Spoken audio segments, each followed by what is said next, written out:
Hi guys, welcome to the video. So today we'll take a look at another mission. That will be the 7th mission of this project where I recreated the Knights and Merchants campaign in Armies of Exigo. And this will be another building map. So again, I will let you listen to the introduction animation and then we will continue. Verily, news of thy victory spreads like wildfire throughout the kingdom. Everywhere the commoners rise against the tyrants. Valheim lieth to the north, still held by our enemies. The ruler of Valheim hath refused to receive our envoys, and, in troth, hath sworn to defend the town until the last man hath fallen. The commoners of a small village nigh to thy strong point have perforce declared against the tyrant.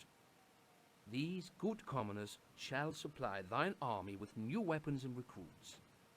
Verily, with such a large and well-equipped army, thou shalt find no problem in capturing Valheim. Okay, so at the start of this mission, you will see that we have an ally and he is being attacked by two enemies, but you cannot actually get there fast enough to help him, so you'll just have to let him solo it there, but he will be just fine, so you don't have to worry about him. So we'll start with just making some basic groups and start exploring.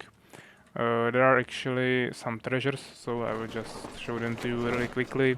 You can also see that we have a ton of population, so you would have to make lots of farms before you would be actually able to do something.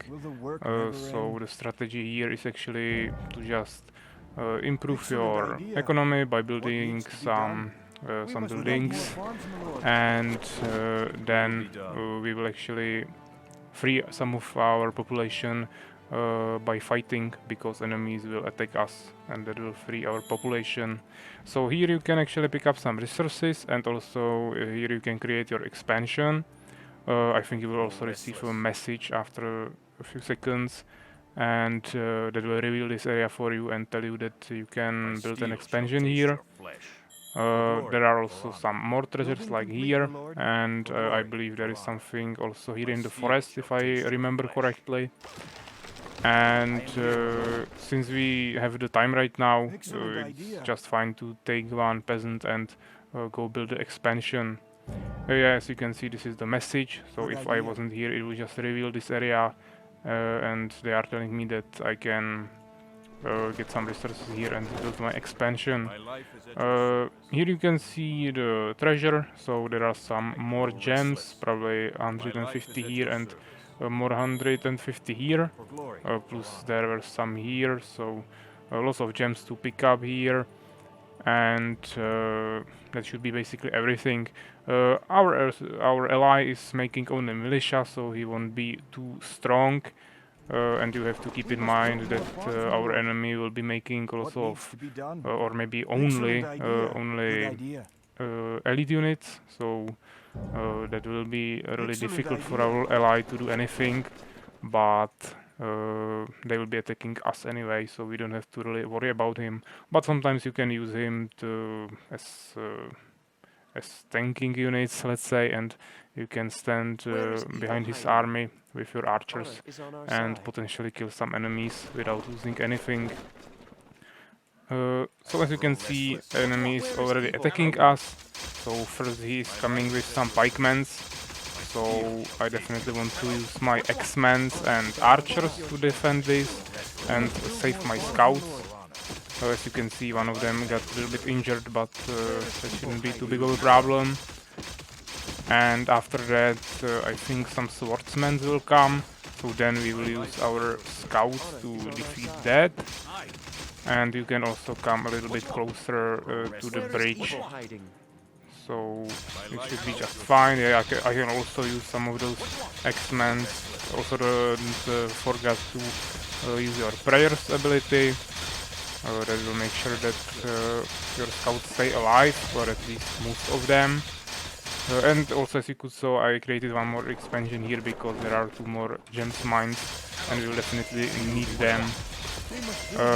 Now I think some elite pikemen will come, so again you have to use your X-Men with your archers. but you can also keep at least one scout close to your X-Men, so they receive this HP aura. They will make sure that they stay alive a little bit longer. So this is just a really quick tip. And then I think the last wave of enemy units will be some elite crossbowmen. So you should be easily able to defend that. Of course, right now I will probably lose some of my scouts because I probably messed up a little bit before, so I didn't manage to defeat all those pikemen just with my X-Men. Right now it's just a good idea to retreat a little bit, so we don't fight them on the bridge, and now we'll just charge them with our units. I mean, you don't really have time to wait for another prayer. Yeah, you don't have the mana, so we will just destroy it like this. So as you can see, I didn't really play too well here, but I was still able to defend this, so it's not too difficult. I think our ally will attack pretty soon, so maybe we can use those archers as I mentioned. As you can see, he's already attacking. He's attacking basically with everything, but he will create a lot of militia later as well, so you don't have to worry about him. And as I said, we freed up some population, so we can definitely create some peasants. So like this I will just support him with my archers. Of course, after he dies, I will just retreat because I don't wanna lose my units. But as you can see, I'm also giving him my aura, so he will do a little bit more damage, and now we will just retreat. I think there is no way to heal your units in this mission outside of Elite Knights, so that's the new unit that we will have in this mission. Actually also probably the strongest unit. So yeah, there is no healing fountains, but you can heal this way, so I will show that a little bit later. Right now I'm just increasing my economy, yeah, making more peasants basically everywhere. And even though we have 2 gems mines, I still believe that gems will be probably the biggest problem for us. So I will just fill up my gem mines as fast as I can, and then I will create the rest of my peasants for our gold fields. Also, we want to create some barracks. I think it's just the best idea to create them right here, because it will be close enough to our enemies, so we can produce more units during the fight, and also it will keep some free space here, so we can actually fight our enemies. Yeah, there is also one more interesting thing that you definitely don't need to use, but I can show it to you. I will just create maybe one more barracks, I mean farm before that. The interesting thing is right here in this forest, there is a wolf, I believe, and if we kill him, we will get an item that can help us a little bit and buff one of our units. So definitely something that's not necessary to win this mission, but when we have free time right now, we can test it out. So here is the Grey Wolf. Yeah, he's neutral, he won't even attack you, but if you kill him, there should be an Frost Orb, yeah, here, Orb of Frost, and if you pick it up, you can use it on one of your units, and that unit will receive 20 damage bonus. So that's pretty useful to probably use it on like an archer or crossbowman, because there will be a range unit that probably won't die, or at least won't die so fast. So that's probably the most effective way to use it.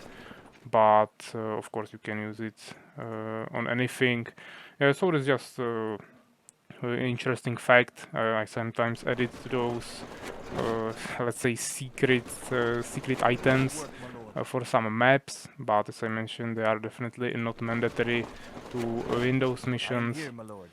Right now we'll also make a blacksmith, because that's like the last building that we are missing right now before we upgrade to stone keep, which is also another thing that I already did here.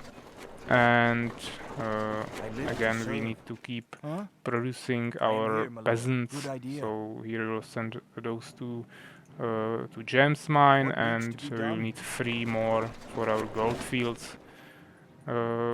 Also, I think we will be producing a lot of units here, so I will probably also send at least 5 villagers to trees, so we have enough wood. So probably 3 here and maybe 2 somewhere around here. This is a really good, good area because you can actually harvest wood really closely to this town hall, and you don't even need a blacksmith here to let's say bring the wood with your villagers there. So that's also really good. And again, don't forget to upgrade your units once you build the blacksmith. And also our stone keep is finished, so we can immediately upgrade to castle. I mean, right now there is no reason to wait any longer. And also don't forget to build your farms. We could also make stables and produce some more scouts, but since we can already create all units, I mean all the elite units that are much stronger, I think it's kinda unnecessary to make scouts, so I will just ignore it for now, and we'll just go straight up for those elite units once we finish the castle, of course. As you can see, we are actually running a little bit out of wood, as I mentioned, so we'll definitely need some of those peasants on wood here as well. And I mean, once we harvest some of those trees, we can maybe create a blacksmith somewhere around here and harvest all those other trees. Yeah, there are lots of trees in this map, so you don't have to worry about that. We can also upgrade barracks to advanced barracks, and now we can create our more advanced buildings for our elite units. So we'll need a Temple of Swords, then Grove of Pikes, also the Marksman's Tower, and the new building that we have is just the Circle of Ancients that you probably know from normal Armies of Exigo game. So this is the name here is unchanged, so we can easily build it here. You cannot create any unit here, but it will unlock the elite knights in our barracks. That's like the one difference from other buildings, because you can still create elite swordsmen in Temple of Swords and also in barracks, and the same applies to elite crossbowmen. Of course, there are also the elite pikemen that cannot be created in advanced barracks, only in Growth of Pikes, but I don't think we'll really need them, at least in this mission, because our enemies probably don't even have any knights or just any horses. So it seems like here we are missing one peasant, so let's just create him and also make like 3 more farms. And I would also like to make at least 1 more barracks. Excellent idea. Also make sure that you are grouping your buildings so you can create your units even faster. And of course another way to heal your units before you make your elite knights is to stay close to your Temple of Swords, because there is the healing area around it, and that will heal our units as well. What is your charge? I also have some injured archers here, so let's bring them there as well. And we'll probably start with those elite knights immediately, so I can show you how they work. I mean, we can start with all units right now. After we finish those barracks, we'll upgrade them to advanced barracks. And again, don't forget to upgrade your units. Right now we are missing only 6 population, so let's just build 1 more farm, even though we don't need it immediately, but I always like to make those farms quickly, so I don't have to worry about it later. And it still seems like we don't have too much wood, but of course we spent a lot of wood on those buildings, and we won't make any of them anymore, but maybe we can create 1 more peasant for our wood production. So yeah, as you can see, our elite knights will be finished really soon, so we can kill 2 more of them here, and once we make some more gold, we'll also make 1 more elite swordsman, and then I will show you how those elite knights works. So as you can see, they look pretty similar to scouts, but they are in golden armor. So that's like the main thing how you can recognize them from each other. And as you can see, the unit is actually pretty strong. If we compare it to elite swordsman, you can see that you have basically double the armor, yeah, or almost 200 more HP. Or I mean, right now we are close to this aura, so that doesn't really count. So only 150 more HP, but that's still quite a lot. And you also have the 23 armor in baseline, while when you have the elite swordsman, you have to upgrade him first. Which reminds me to make a little bit more upgrades.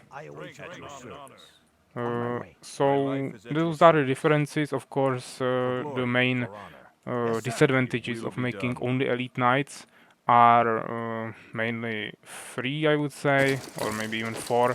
I mean, the one disadvantage is that it takes a lot of time to make the elite knight. Yeah, it takes 60 seconds, which is the longest of any unit. The other disadvantage is that it's quite expensive unit.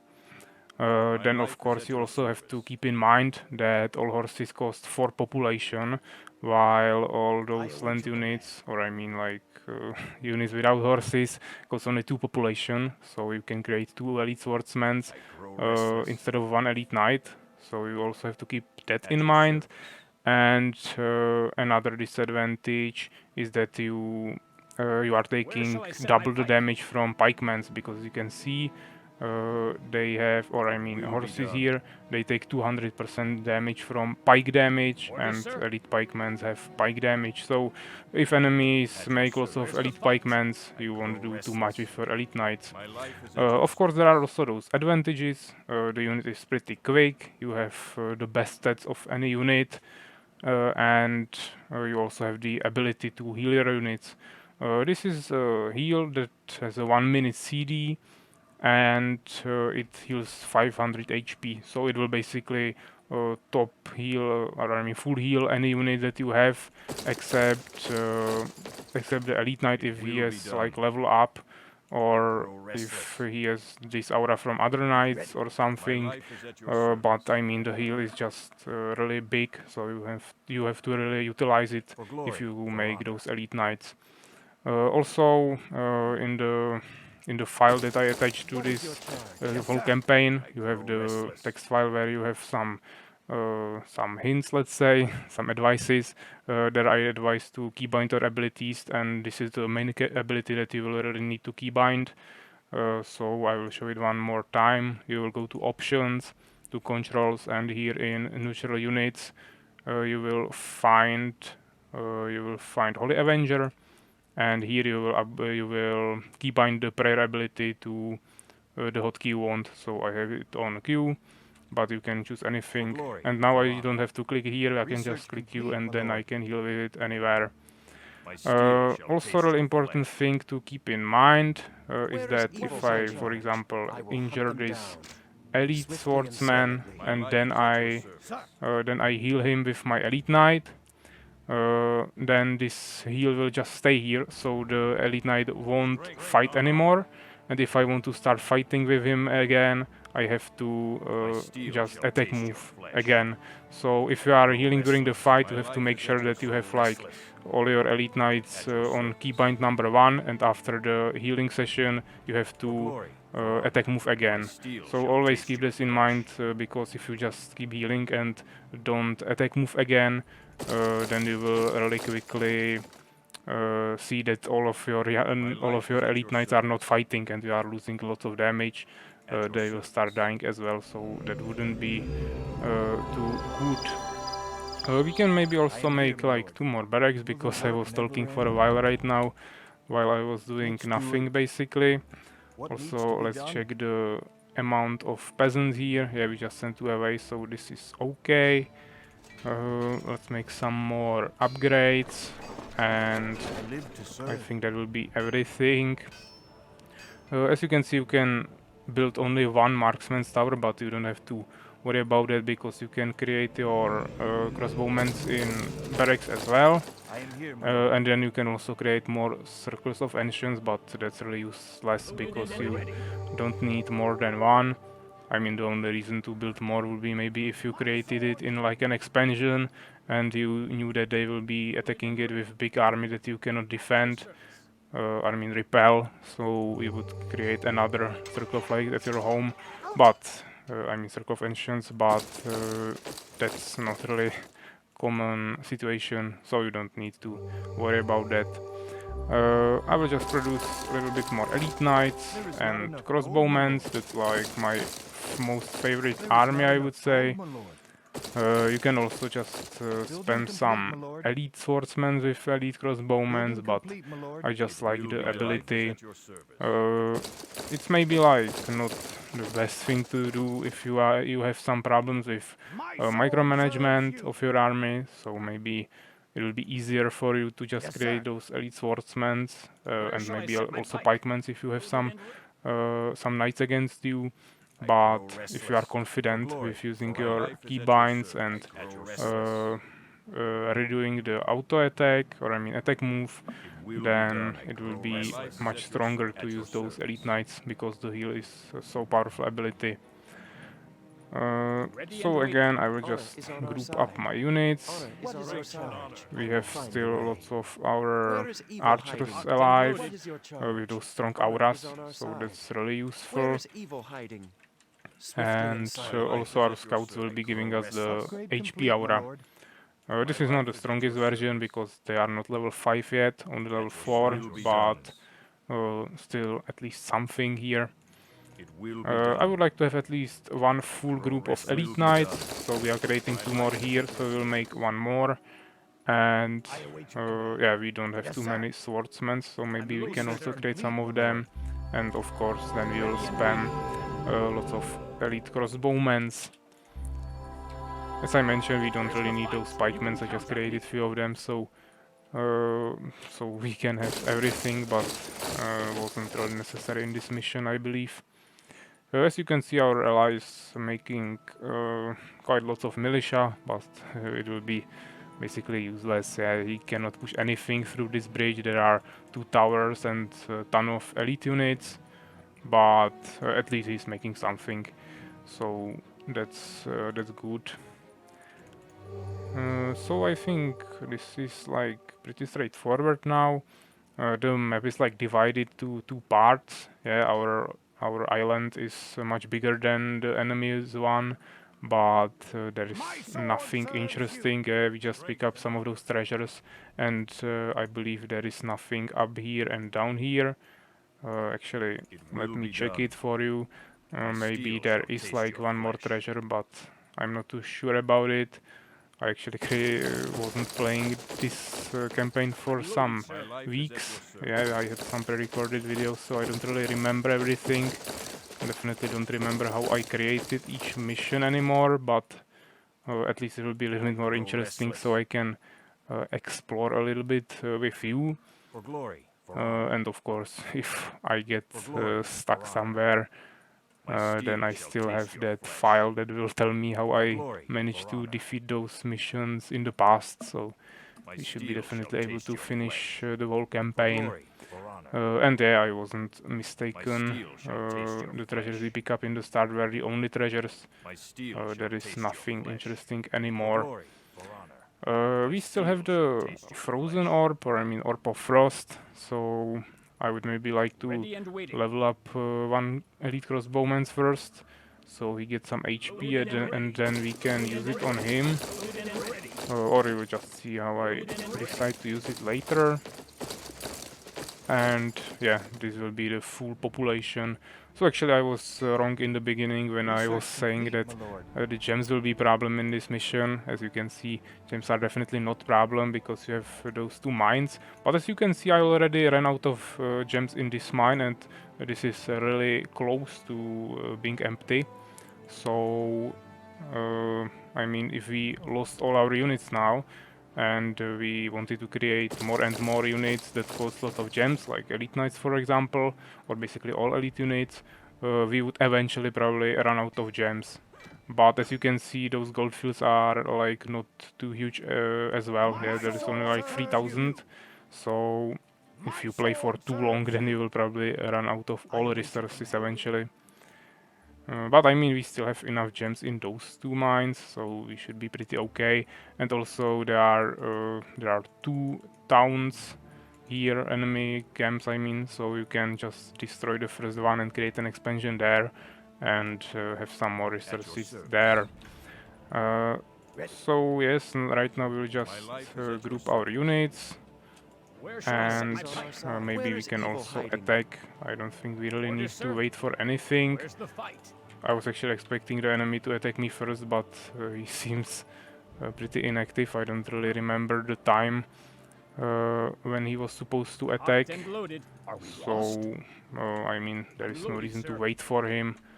We will just destroy him and yeah, actually he's attacking right now, so we can just attack him here. I will press my prayer abilities. Also we have pikemen, so elixir of strength can be used as well. And here we can just use those heal abilities. It's just good to target it one by one like this. And I just click with Q my heal and then with A the attack move, and that's basically everything I'm doing. If we lose some of them, it's okay. We can also retrieve all of them, heal in back and then return back. You can also try to right click the ability here to proc some auto heals, but that's not too reliable, so I always like to do it manually. And yeah, as you can see, we are easily able to repel this attack, and right now we will push them. If you choose all of your elite knights at once, you will see which of them, or I mean, if you will see that there is no cooldown, so at least one of them has the heal ready. So that's always a good idea to check it like this. And I mean, my ally is right now attacking as well, so I will just move in first and then I will start fighting them. I think my ally will just destroy those towers, so I don't have to worry about them. And as you can see, there is more enemy units, but I think we'll be okay because we have a really strong army. Maybe you wouldn't even need to make a full population of units in this mission. So before first attack, you could probably just defeat this first enemy with smaller army, but I like to play it safe like this. So again, really simple. As I mentioned, I'm waiting for some leveled up crossbowmen, so maybe we can use this one, level 2, and we can use this orb here, so you can see he has 20 more cold damage. But again, it's just a small feature that you definitely don't need to use in this mission. The cooldown is 1 minute, so that's not too long if you are fighting like this, so I can just easily heal my knights. And I usually don't heal knights that are like half HP, or at least during the fight, because I will just waste the CD, and I like to wait a little bit and save it until they lose more HP. If you finish the fight, then you can definitely just press the right button here and it will usually heal most of your units, but sometimes it's just a little bit buggy, so you want to maybe click sometimes automatically and then try this army manually. So just figure it out yourself how the heals work. It's kinda hard to explain if you are not experiencing it right now yourself, but I mean the most important point is to always attack move after you heal during the fight. Of course, if we are out of fight right now, I can just do whatever I want here. So yeah, I think my army is healed. The only injured unit left here is this elite knight, so I will just find the knight that has the mana to heal him, this one, and I will do this like this. And then right now we can see I have selected all my elite knights, but we can see the cooldown here, so that means that all of those knights have the heal on cooldown. Right now it disappeared, so at least one of them is ready to heal, so this is the way to check it. As I mentioned, we could create an expansion here, but since I was so slow, I managed to save lots of resources, and right now we will be able to finish it even without this expansion. If you attacked earlier or without the full population, you would probably want to expand here, maybe also make some production buildings. But you have to keep in mind that the second town here is not producing any units anymore. There are just some defending armies, and we will just need to go there and destroy them. So as you can see, we still have some injured units here, so we can heal them. I mean, usually if you are out of combat, it's enough to just right click this and it will heal your units, but in this mission it seems a little bit buggy, so maybe we can show that in one of the next missions. Doesn't really matter, if you are out of fight, you usually have a lot of time because you are waiting for your units to produce, so it should be no problem for you to just wait for a while and heal your units manually. And of course you can also use the Temple of Swords, or if you have a mission where there is the healing fountain, you can also use that. So yeah, we rebuilt our army. I made a little bit more elite knights that I can fit into my army, but since we lost some of our scouts, or I mean all of them, then we can add those knights to our second group, and we can use the keybind here as well, because swordsmen don't have any abilities, so I don't need to worry about them. And then I will add those elite crossbowmen to my second crossbowman group. The entrance here is pretty narrow, so you will have to be really fast. Your ally won't help you here anymore. He just retreated with most of his units home, left some of them here, but this is just your mission right now, so we will just continue. I will add some more units to production queues, so we are creating during the fight, and let's just charge them. There will be also some towers, level 5 units or level 3, so we'll just go here and then attack move. I will again heal my knights. Yeah, you can press Alt so you can see your HP, and easily like this you can maintain your knights for quite a long time. Maybe move your knights a little bit so you have some knights with mana in front, and this way it should be pretty straightforward. So yeah, it's maybe a little bit more complicated than you would expect, yeah, since it's just one healing ability, but it was not really possible to create it any more simple, because the editor is really restrictive, I would say. But I'm actually not too mad about it, because it's actually making the game much more skill-based, let's say, because you have to micromanage all your units while making sure that you are healing, and also attack moving and maybe repositioning your knights. So it's really making the game more enjoyable, I would say, more interactive. And if you don't want to deal with that, you can just create some other units that don't have this ability, and they will be also fine. Yeah? So it's just some really good aspect that's making the game more interesting, I would say. So yeah, this was the 7th mission. As you can see, our ally actually produced quite lots of units, also killed some, so he wasn't so useless. But of course, the enemy was the main boss here. Murbach was just fighting there in the beginning with our ally, so he wasn't really. He doesn't have any town here, so you don't have to worry about him. But this was actually the city of Valheim, or fortress of Valheim, how it's named, that we just conquered. So of course the main enemy here was Valheim, because it was his hometown. Again, some buildings, nothing too interesting, and resources are always pointless in those missions. So yeah, this was the 7th mission. I hope you enjoyed it, and next time we'll take a look at the 8th mission. So yeah, take care, guys.